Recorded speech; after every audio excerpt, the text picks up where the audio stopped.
공동 정부 구성이라는 이제 지분을 갖고 참여한 형태가 된 건데 이 단일화 합의문에도 보면 물론 이제 합의문이라는 게 보통 구두선에 그칠 때가 많긴 하지만 뭐 함께 정부를 구성하고 함께 참여하고 이제 이런 식의 표현이 있기 때문에 이제 안철수 대표에게 이 정부에 참여하면서 어떤 뭐 지분 발언권을 보장해줄 수 있는 방법이 사실은 총리에 딱히 떠오르는 게 없단 말이죠. 왜냐하면 뭐 과학기술부총 얘기도 있습니다만 과학기술부총리는 결국은 장관이에요. 그러면 그 단일화를 한 이제 후보인데 뭐 대통령의 뭐 어떤 식으로 표현하면 부하라고 표현할 수 있는 뭐 장관이라든지 아니면 사실 뭐 약간 유명무실할 수 있는 뭐 외부위원장이라든지 이런 거를 주는 건 사실 뭐 별로 탐탁치 않아 할 가능성이 높고요. 알겠습니다. 네. 자 이제 안철수 대표 얘기해봤으니까 대한민국 사람이면 누구나 다 아는 안철수 대표의 최대 정치 라이벌 이준석 대표입니다. 국민의 이준석 대표. 별로 이렇게 마지막에 서울시청 앞 광장 유세할 때 보니까 뭐 두 사람이 연단에서 반갑게 뭐 인사를 하긴 하던데 뭐 두 사람이 사실은 구원이 있고 사이가 안 좋다는 건 다 아는 여진 아니겠습니까? 이준석 대표 얘기 해볼게요. 이번에 이준석 대표가 사실은 다른 당대표 역대 대선에서 다른 당대표와 달리 그리고 민주당에서 송영길 대표가 했던 거와 보다도 달리 굉장히 적극적으로 유세를 본인의 전략대로 이끄는 거잖아. 맞잖아요. 호남에 집중 투자를 하고 2030 뭐 세대포 이론 이대남 전략 이게 이제 윤석 대표를 상징하는 전략들이잖아요. 곽 기자. 김태현의 정치쇼. 자 목요일 2부는요. 국회 출입기자의 생생한 현장 취재기 국회 정보보고 시간인데 오늘은 더 생생한 게 필요합니다. 두 분이 지금 힘드시겠지만 오늘은 특별히 1시간으로 하는 거예요. 특집으로 꾸며봤습니다. 두 분 모셨어요. 민주당 출입하는 강윤혁 서울신문 기자, 국민의힘 출입하는 곽지원 프레시안 기자 모셨습니다. 안녕하세요. 안녕하세요. 안녕하세요. 네, 힘이 없으시네요. 제가 봤을 때는 우리 세 사람이 다 총 수면 시간 합쳐서 10시간은 안 될 것 같아요. 그죠?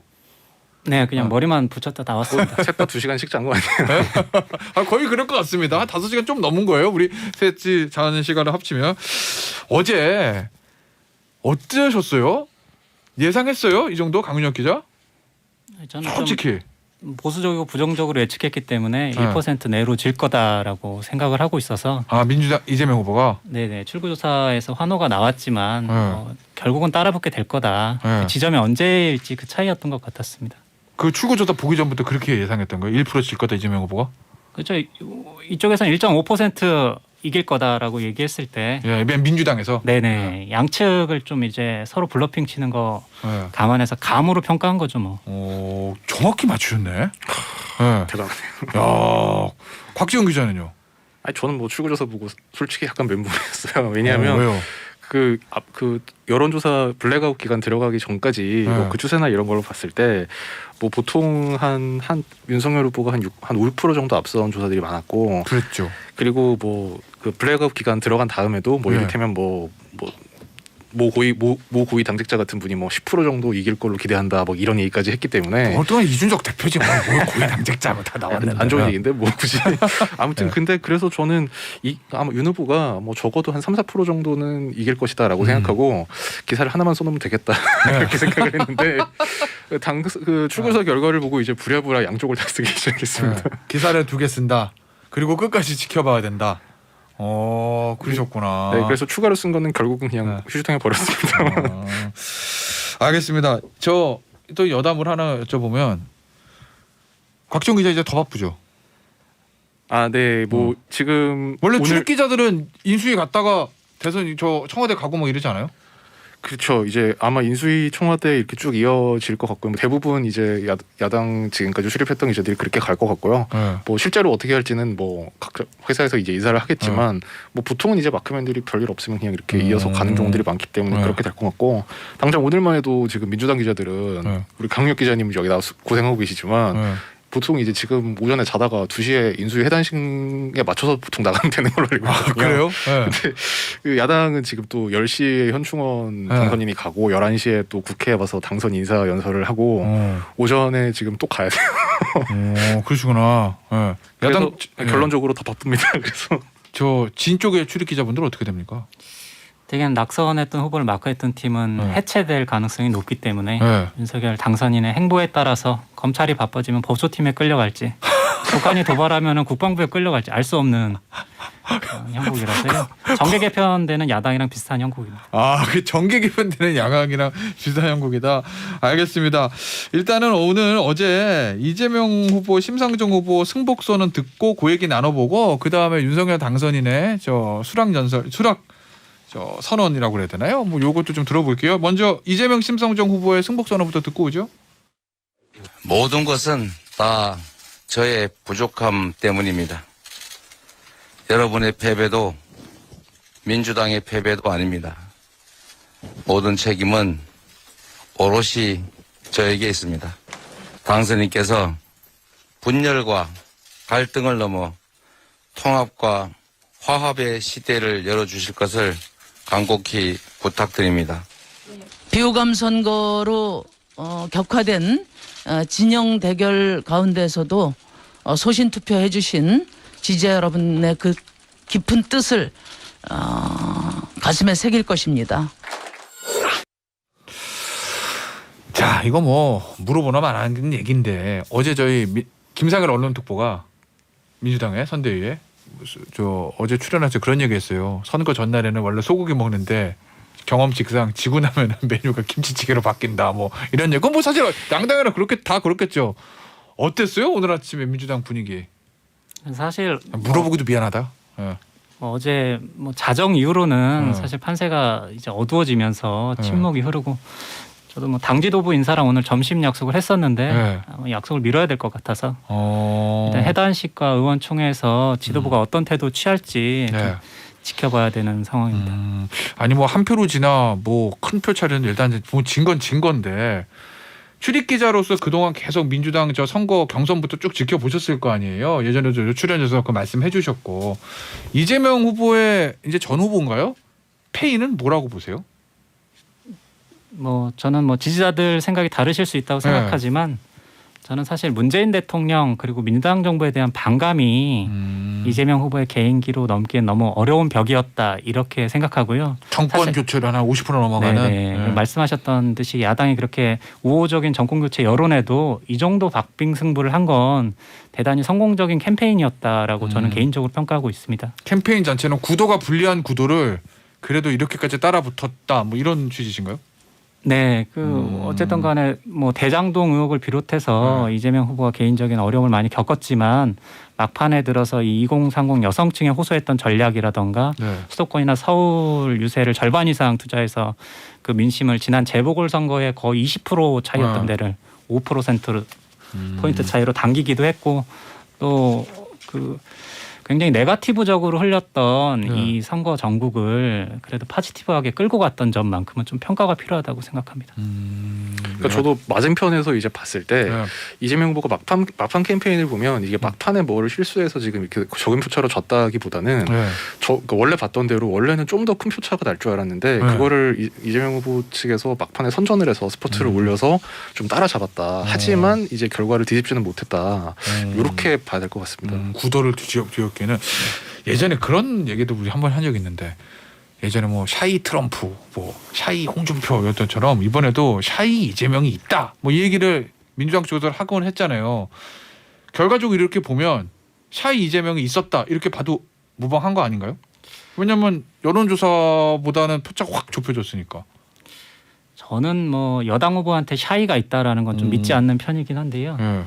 이번에는 어쨌든 간에 양쪽 지지층들이 다 결집했고 중도층들은 투표를 포기하거나 심지어는 무효표를 던지기도 해서 네. 이 결과에 영향을 미쳤던 건 분명한 것 같습니다. 알겠습니다.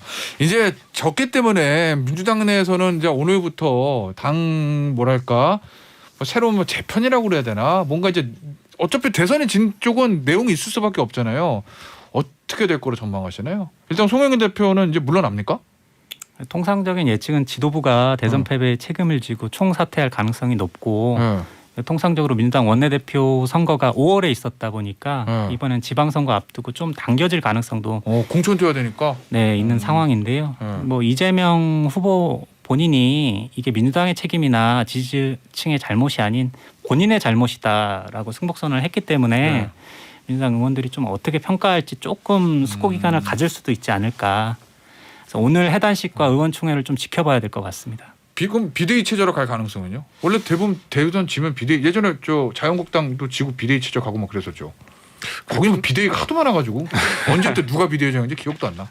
보통 대선 총선 지면 다 비대위를 꾸렸죠. 근데 이전에 그 자유한국당 비대위 체제가 그한 지역구에 여러 명의 지역위원장을 선임해서 네. 결과적으로 그 선거 패배를 불러왔다라는 책임론이 있었기 때문에 지금 불과 6월에 있을 지방선거의 패배가 사실은 예상되는 상황에서 네. 이 책임을 온전하게 지고 또다시 물러내야 될 비대위원장이 온다기보다는 사실은 뭐 대리 체제라던가 네. 아니면 원내대표 수준에서 원내대표가 네네. 대행을 하는 그리고 지방선거의 이번 대선 결과가 어쨌든 양층 지지층이 결집을 했다 보니까 얼마만큼 선전할 수 있을지 혹은 어떤 결과로 비춰질지도 한 번 더 평가할 것 같습니다. 지금 막 패배 선언을 한 지 6시간도 지나지 않은 후보에게는 참 가혹한 얘기일 수 있는데 이재명 후보의 앞으로 정치적 미래는 어떻게 될 것 같다고 보세요? 제가 이걸 왜 묻냐? 사실은 패배한 사람 중에서는 제일 많은 표를 얻고 패배한 거거든요.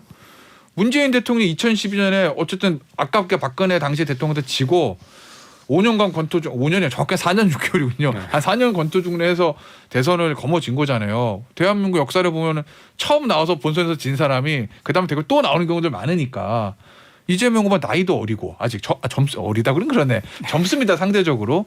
이번에 굉장히 많은 득표를 했기 때문에 원래는 다음 대선에도 그냥 여유 있게 민주당 후보가 돼야 된다, 되는 게 맞다라고 얘기가 나와야 되는데 워낙 당내 기반이 아주 강한 게 아니다 보니 어떻게 될까 그게 좀 궁금해가지고 너무 섣부른 질문이에요. 저는 그 새벽 3시 50분에 승복 선언을 들으면서 사실 노무현 전 대통령이 예전에 그 민주주의 2.0 사이트였었나요?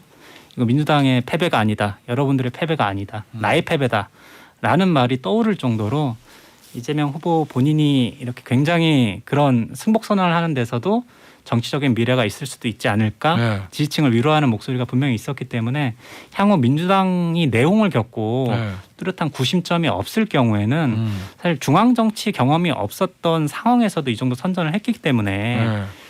과거에 박근혜 혹은 문재인 대통령이 그런 절차를 거쳤던 것처럼 한 차례 더 기회가 올지는 조금 더 앞으로의 지방선거나 민주당 상황을 지켜봐야 될 것 같습니다. 아 역시 저 중앙 정치의 경험과 자기의 이제 오래된 세력들 이제 그게 걸림돌이 되는 거겠네요. 그렇죠. 알겠습니다. 문재인 대통령 같은 경우도 네. 2012년 대선 이후에 당 대표를 출마를 해서 당권을 잡고 이제 네. 그거를 기반으로 다시 이제 이번 2017년 그렇죠. 대선에 출마를 한 건데요. 네. 물론 원래 예상했던 것보다 6개월 땡겨지긴 했지만 그런 면에서 본다면 이제 이재명 후보 같은 경우에는 이번 지방선거 지나고 네. 그다음에 뭐 혹시 뭐 대장동 관련해서 어떤 뭐 검찰 뭐 이런 어떤 이슈가 있다면 그거를 이제 넘긴 후에 그다음에 이제 대선을 한 2년 차기 대선을 1, 2년 정도 앞둔 시점에서 아마 당권에 도전하는 뭐 그런 그림도 가능할 것 같습니다. 그래야 그 다음 총선 이제 공천권을 또 주게 되니까 그런 측면이 있겠네요.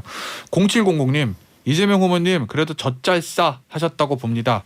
이영희님 기자님 힘내세요. 너무 기가 꺾이셨어요. 근데 우리 강 기자 목소리 톤은 원래 이렇습니다. 그죠? 예. 뭐 특별히 기가 꺾였다기보다는 피곤하고 예. 원래 목소리 톤이 그렇다. 기가 꺾였다기보다는 다들 지금 좀 잠이 부족하고 아, 1시간을 왜냐면 초긴장 상태에서 새벽까지 야근하시다가 나오신 거기 때문에 힘드세요 지금 두 분 다.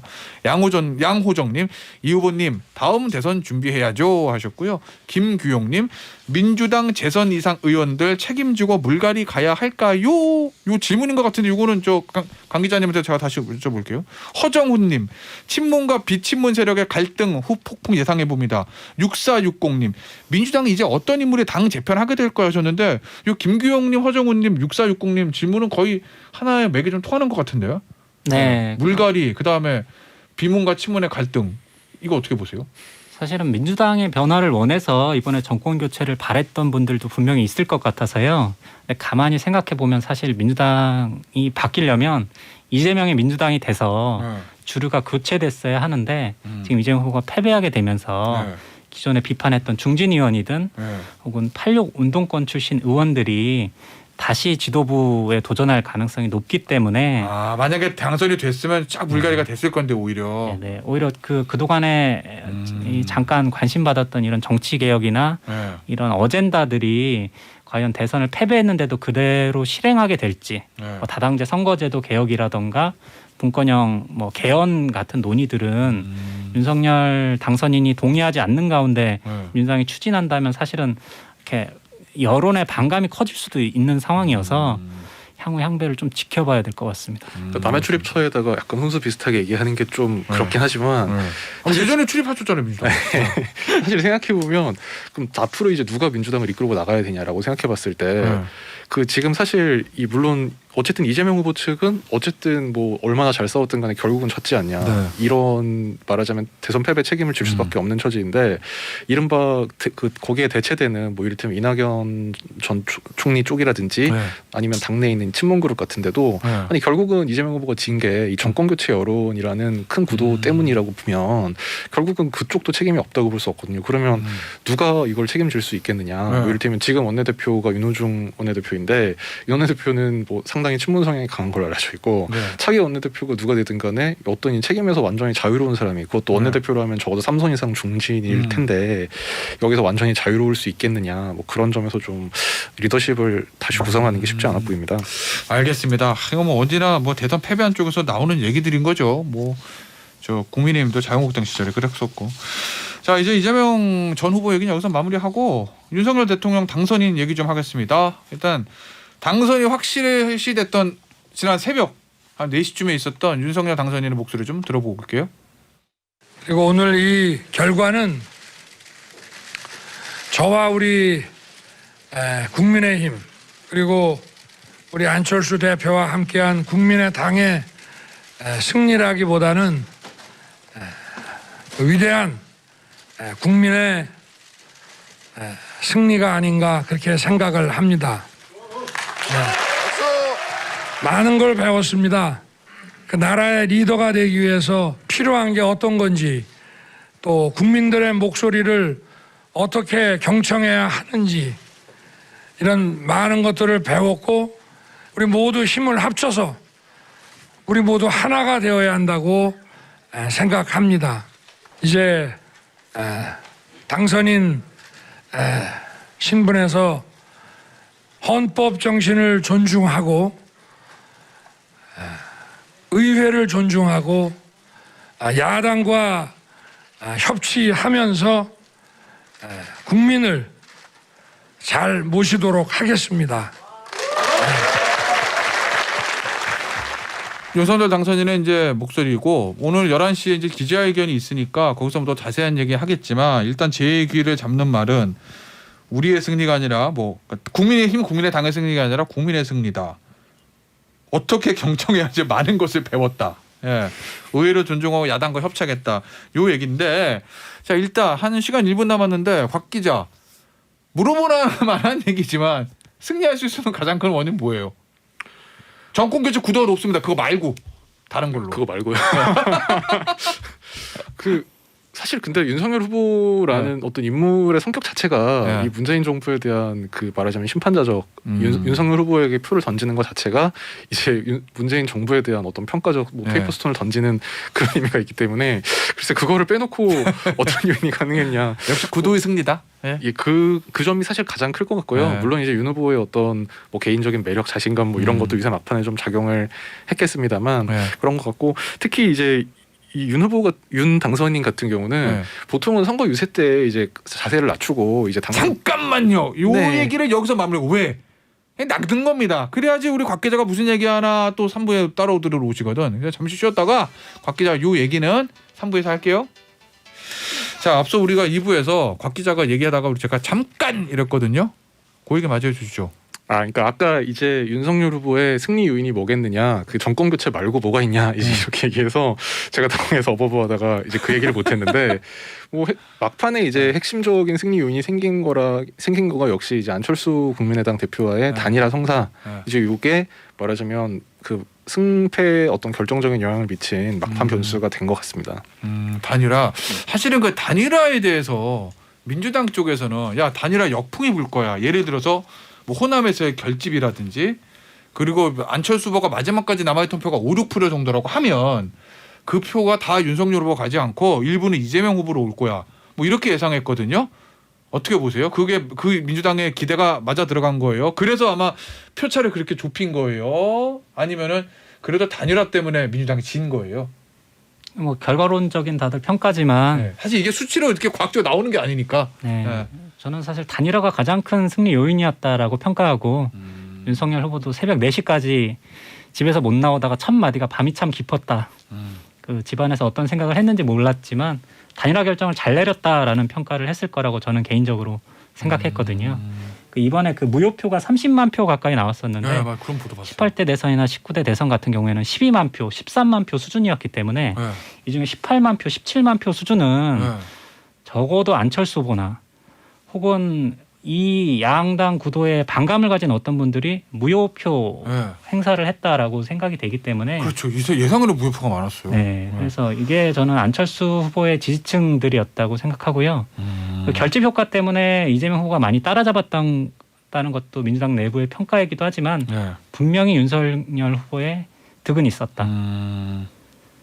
그렇죠. 왜냐하면 이제 안철수 후보 표가 뭐 다 윤석열 당선인에게 이전된 건 아니다. 네. 뭐 이런 평가는 일반적이긴 한데 아니 근데 그런 얘기가 놓치고 있는 거는 어쨌든 결국은 윤석열 당선인 쪽으로 더 많이 그러니까 이재명 후보 쪽으로 물론 더 많이 간다는 여론조사 결과가 있긴 있었지만 네, 있긴 있었어요. 네. 근데 통상적으로 생각해 보면 어쨌든 윤 후보 쪽으로 더 많이 가지 않았겠냐는 거고 게다가 지금 정말 최종 표차가 26만 표 정도였잖아요. 근데 그러면 지금 이게 이를테면 안철수 후보가 마지막에 지지율은 한 10% 정도 나왔고 뭐 실제로 이제 받을 표는 그거보다 적을 거라고 이제 예상을 많이 했었지만 네. 단 1%라도 윤석열 당선인 쪽으로 많이 갔다면 1%가 30만 표입니다. 지금 네. 전체 지금 유권자 수가 투표한 사람이 3천만 명 정도, 3,700만 명 정도이기 때문에 그럼 1%만 윤석열 당선인 쪽으로 갔어도 네. 이제 승패를 가르는 데는 결정적인 역할을 했을 것이다.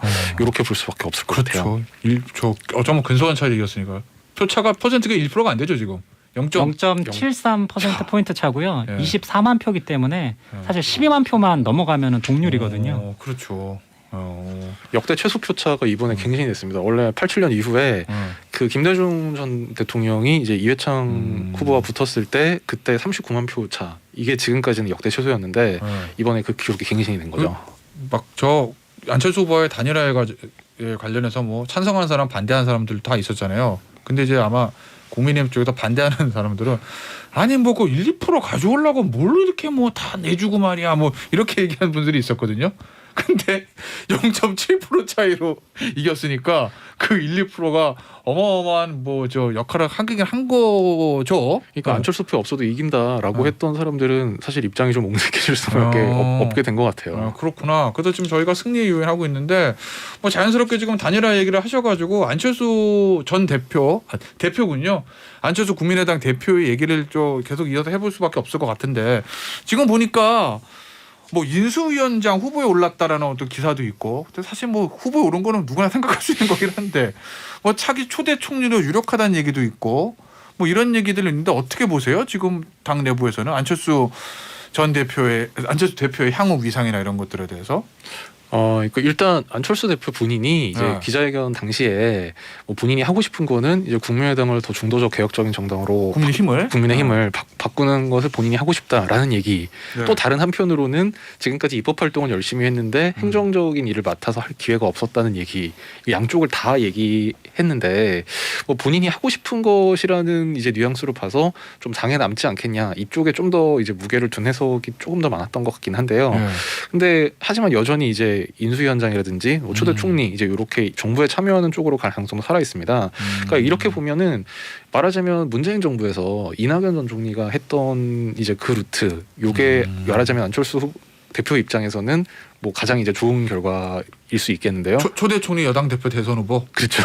이제 그 시리즈를 그대로 이제 이어가는 그것이 아마 안 대표 입장에서는 가장 좋은 입장일 텐데, 근데 이제 그게 그렇게 좀 그 뭐랄까요 아무 저항 없이 이제 부드럽게 과연 될 것이냐 이제 이 부분은 뭐 이준석 대표도 뭐 당장 이제 좀 입장이 난처해지긴 했겠습니다만 그 얘기도 좀 이따 해볼게요. 3월 8일에 이제 기자 다른 라디오 인터뷰 나와서 이준석 대표가 뭐 합당을 하기로 한 거는 대원 측만 합의를 한 거고 실제로는 협상을 해봐야 된다든지 뭐 흡수합당이 뭐 꼭 그렇게 상대방에 대한 배려를 전혀 안 한 거라고 뭐 일방적으로 얘기할 수 있냐. 그러니까 그 얘기는 흡수합당을 하겠다는 거죠. 뭐 그런 얘기를 한 거를 보면 합당 과정도 사실 안철수 대표에게 좀 이제 가혹한 아니면 좀 어려운 그런 상황이 조성이 될 수도 있거든요. 타당의 얘기긴 하지만 지켜보셨을 때 어떨 것 같습니까? 안철수 대표의 향후 행보가. 저는 윤석열 당선인이 인수위 구성이나 정부 운영에 참여는 시키겠지만 네. 인수위원장이나 초대 총리 같은 자리에 안 대표를 모시지는 않을 거다라고 예상을 하고요. 왜요? 사실은 총리 같은 경우에는 국회에서 민주당 그 인준을 통과하기가 어렵다라는 게 불보듯 뻔한 상황이고 네. 인수위원장 같은 경우에는 좀 상징적인 의미가 있다 보니까 아마도 그 윤석열 당선인이 존경하는 법조인 선배라던가 상징적으로. 네, 오히려. 그 밑에 어떤 위원회나 혹은 공동 부위원장급의 어떤 인사라면 모르겠는데 이걸 총체적으로 맡기지는 않을 거다라고 예상을 하고요. 그 단일화 때 발표했던 그 단일화 합의문을 보면 네. 사실 내용이 앞뒤가 저는 안 맞는다고 생각했고 뭐 통합정부, 뭐 실용정부, 미래정부, 개혁정부, 방역정부 이게 다 명분보다는 다시 실리를 그냥 염두에 뒀던 발언들이었고 뭐 행정에 참여하고 싶다, 뭐 국민의 힘을 중도적인 정당으로 바꿔보고 싶다. 이거는 윤석열 후보가 당선됐을 경우에는 정부에도 참여할 수 있고 설사 패배하더라도 자기가 당에 들어가가지고 어떤 역할을 할 수 있다라는 걸 이렇게 겸장한 이야기였다라고 저는 이해했었기 때문에 본인은 뭐 경기지사직이라던가 혹은 장관이나 대통령 직속위원회 위원장 뭐 하마평은 많이 오르지만 사실 후보 사퇴하기 전에 이런 직을 약속하면 후보자 매수 행위가 될 수 있기 때문에 구체적인 협상은 없었던 게 맞고 그 밑에 실무적인 역할을 했던 장제원 의원이나 이태규 의원 간에 어느 정도 수준의 공감대가 되고 또 이 대선 결과에 대한 그 공과를 어느 정도 평가해 줄지 당내 상황을 좀 봐야 되지 않을까요? 물어보시는데 저기 그러면은 아까 총리 하셨으니까 강 기자 얘기는 여소야대 전국에서 안철수 대표를 만약에 첫 대총리로 임명을 하더라도 민주당이 호락호락하게 인준하지 않을 거 이게 깔려 있는 것 같거든요. 네. 그러면은 민주당의 그런 기류를 봤을 때 윤석열 당선인이 초대 총리를 어떤 사람으로 어떤 컨셉으로 갈 것 같아요? 저는 뭐 공언했던 바와 같이 이재명 개가 아닌 합리적인 민주당 의원들이랑 뭐 협치를 하겠다. 네. 그런 야당을 만들겠다라는 걸 보면 네. 존경할 만한 호남 출신의 뭐 법조인이 됐던 간에 혹은 이전에도 김대중 정부 때 그 야당이 반발할 걸 우려해서 초대 총리를 여성을 모셨던 사례가 있었었거든요. 물론 그때도 인준을 안 해줬지만 윤석열 후보 같은 경우에 물론 여성 정책 가지고 비판을 많이 받았지만 그런 선택지도 찾지 않을까. 그러니까 이거는 뭐 열려 있지만 저는 남성 법조인일 거다라고 예측하는데 호남 출신 남성 법조인 누구를 혹시 그냥 뇌피셜로 뭐 맘대에 둔 분이 계세요? 괜찮아요, 뭐. 호남은 아니라고 생각합니다. 법조인이라면. 아, 네. 법조인. 누군가 뭐 혼자 생각하시는 분 있는 것 같은데? 네, 알지 못하는 이거는 뇌피셜이기 때문에. 네. 아, 그럼요. 어차피 예상이니까. 곽 기자는요.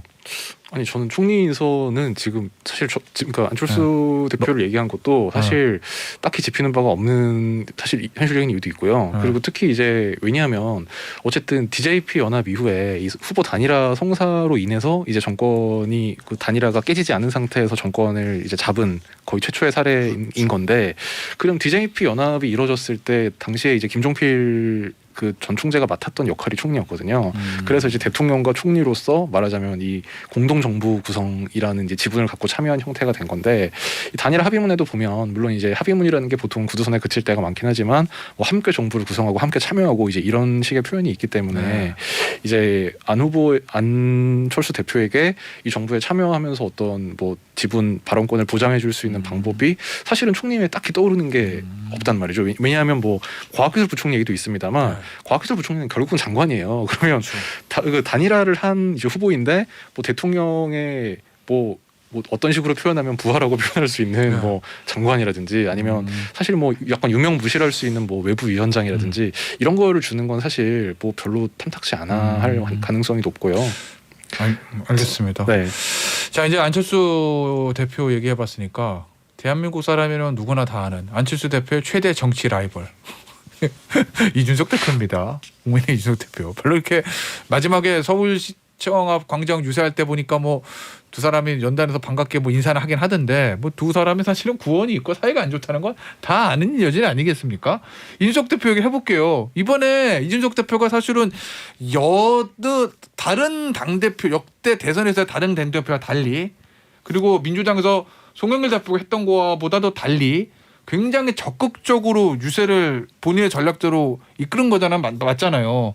호남에 집중 투자를 하고 2030 뭐 세대포 이론, 이대남 전략 이게 이제 윤석 대표를 상징하는 전략들이잖아요. 곽 기자. 그러니까 이준석 대표에 대해서 이제 윤석열 당선인이나 그 측근들이 이제 인내심을 갖고 용인을 해 왔는데 대선이 끝났기 때문에 더 이상 인내심이 발휘가 안 될 가능성이 상당히 높다고 보고요. 그건 왜 그런 거예요?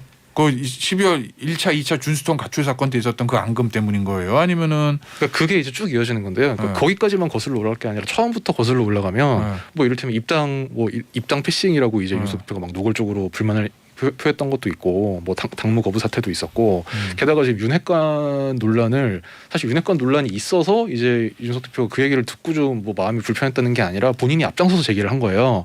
근데 지금 장재원 의원은 지금 좀 전에 이제 연합 뉴스에 속보도 났는데 장재원이 지금 당선인 비서실장으로 뭐 지명이 된 걸로 확인이 됐고 뭐 이른바 이제 윤핵관이라고 지목된 당선인의 측근 그룹들이 이번 세상에서 사실 윤석 대표보다 결과적으로는 더 큰 역할을 했다는 걸 부인할 수가 없거든요. 후보 단일화 국면에서 후보 단일화를 성사시킨 게 장재원 의원의 공이라고 본다면 그거는 확실하게 도움이 됐는데 이제 말하자면 세대 포위 전략 20대 줬고 호남에 올인을 했는데 호남에서 득표율이 생각보다 많이 안 나왔고 뭐 이런 부분 그리고 지금 특히 이제 이준석 대표 같은 경우에 이 40대 이하 유권자들하고 얘기를 해보면 특히 여성 유권자들한테 비호감이 굉장히 높거든요.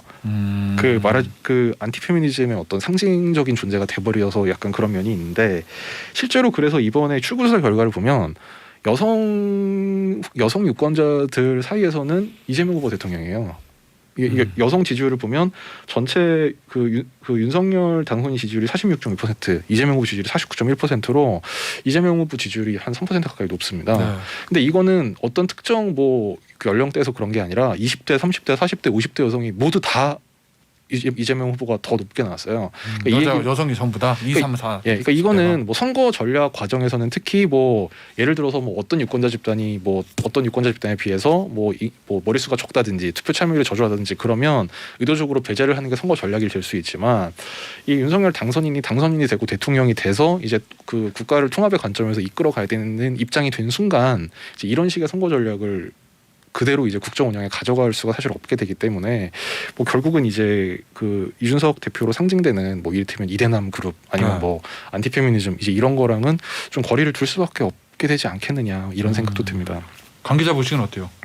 그 이준석 대표는 물론 대선을 승리한 당 대표지만 그 대선 기간에 분명하게 이루어졌던 이 젠더 갈등 문제라든가 세대 갈등 문제 그리고 이런 뭐 지역 갈등 문제를 오히려 가속화시켰던 측면이 있기 때문에 정치적 책임을 반대측으로부터 받을 뿐만 아니라 당내 분란의 주요 당사자가 됐기 때문에 두 분 다 어떻게 평가하실지 모르겠지만 민주당에서 생각하기에는 노원의 정청래 의원 같은 정청래 의원이요? 자기 지층은 분명한 사람이지만 호불호가 확실한 그런 존재가 되지 않을까. 아직 젊은 정치인인데 조금은 겸양의 자세가 필요하지 않을까 저는 개인적으로 그렇게 평가했습니다. 그러면 앞으로 지방선거가 있잖아요. 곽 기자. 네. 사실은 이준석 대표가 개인적으로 가장 공들인다고 그래야 되나? 가장 이제 중요하게 보는 그런 지방선거 공천 과정에서 본인이 생각했던 새로운 공천 시스템을 당에 이식시키는 그거거든요. 아마 윤핵관과의 갈등의 기저에도 지방선거 공천이 있는 거고 이준석 대표 마음속에는 그게 제일 중요한데 어떨 것 같아요? 곽 기자가 지금 보시기에 곽 기자 지금 얘기는 기본적으로 윤핵관과 사이도 안 좋은데 이준석 대표의 선거 전략이 결과적으로 크게 먹히지도 않았으니 이준석 대표가 좀 어려워질 거다 이런 취지이신 거잖아요. 네, 그럼 지방선거에서도 이준석 대표가 원하는 대로 당을 끌고 가기가 쉽지 않다 이런 생각이세요? 그 지방선거 이제 공천을 하게 되면 물론 이제 그 뭐 공정한 뭐 이제 그 뭐 상향식 이제 이런 뭐 이런 원칙들이 항상 강조가 되지만 사실상 이제 당 지도부의 의사가 좀 반영이 될 수밖에 없는데 청와대 의중이라는 걸 특히 정권 초에 사실 무시하기가 상당히 어렵거든요.